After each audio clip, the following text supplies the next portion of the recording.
Hey guys, welcome back to another week of Mortgage Matters in Minutes. Again, I'm your host, Brent Rasmussen, owner of Mortgage Specialists.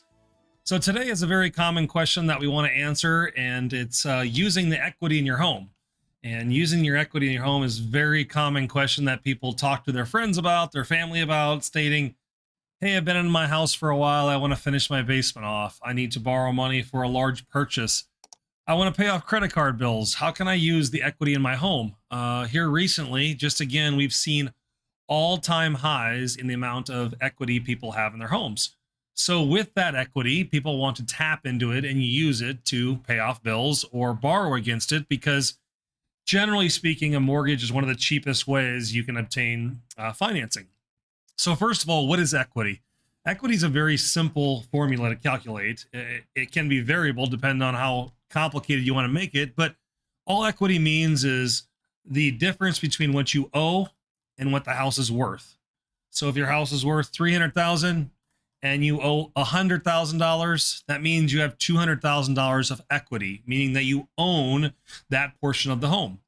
So equity can be a little variable just because people might dispute what their value is. And I can share that if you get 10 different appraisals, you might get 10 different values, because it's not an exact science. It's a science that can be moved around depending on if you're getting an appraisal for a loan, for the courts, for independent use, to list your house for sale. All those numbers might be a little bit different.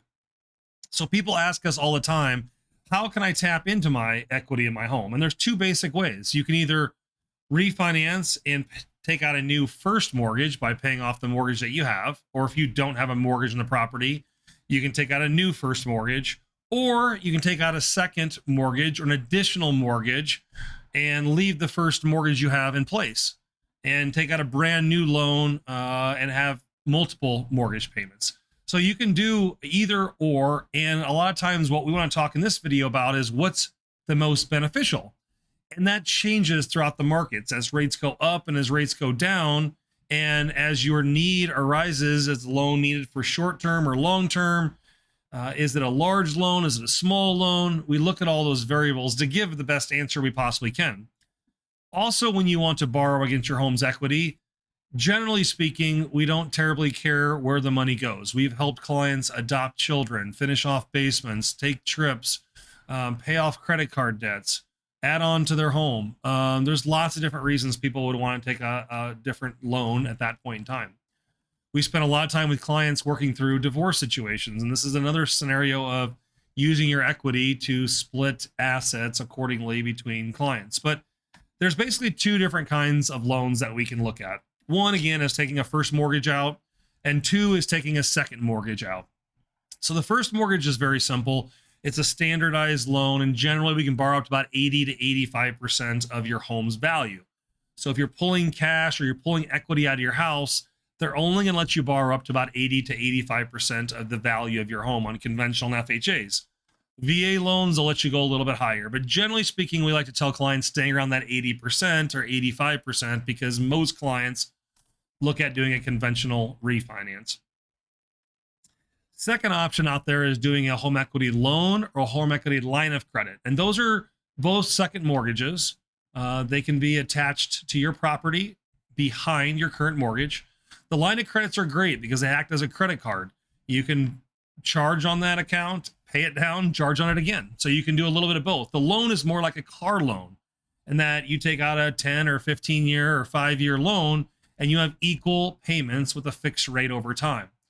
The line of credit, again, the negative of it is that it's an adjustable rate, where a first mortgage is generally a fixed interest rate and a second mortgage loan is a fixed interest rate. So as you can see, there's a few different ways to tap into your equity, and not any of them are always going to be the right answer for every person. It really depends on, your scenario and, again, the time frame and such. So let's talk about the pros and cons.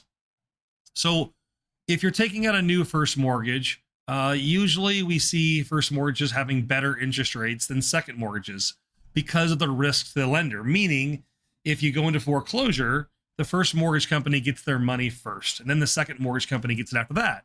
So because there's less risk, they're going to charge less interest for that. Also, those rates are fixed for longer time frame, like 30 years versus 10 or 15 on a second mortgage. But the negative of doing a new first mortgage is paying closing costs. Or a negative is what we're seeing here recently. Your interest rate that you've refinanced a couple of years ago is much better than the market is having rates be right now. So you want to keep that low rate, tap into your equity by maybe taking out a second mortgage. And so second mortgage has a little higher rates. The line of credits are adjustable rates, generally speaking, but they have low closing costs. So if you're looking to borrow $5,000, $10,000, $20,000 and you don't have a lot of equity, a second mortgage generally is a little bit better option for you because you don't have to pay that $2,000 or $3,000 in closing costs that you would on a first mortgage. On all these loans that we chatted about today, you still have to have great credit, good income, and have good equity to qualify for it. So I've seen a lot of clients that might call that don't have perfect credit. Second mortgages are just as challenging as first mortgages to obtain. And generally speaking, on these type of loans, you want to be in the high 600s to be able to tap into that equity as the underwriting guidelines are written at this point in time. So I hope today you learned a little bit about using the equity in your home, how you can go about that, what kind of loans are available, and the pros and cons to each one of those loans. If you have any further additional questions, we'd love to chat with you at Mortgage Specialists. Our phone number is 402-991-5153, or you can reach out to us on our website at mtg-specialists.com. Have a great day. We'll see you soon. Mortgage Specialists. Driven, trusted, reliable.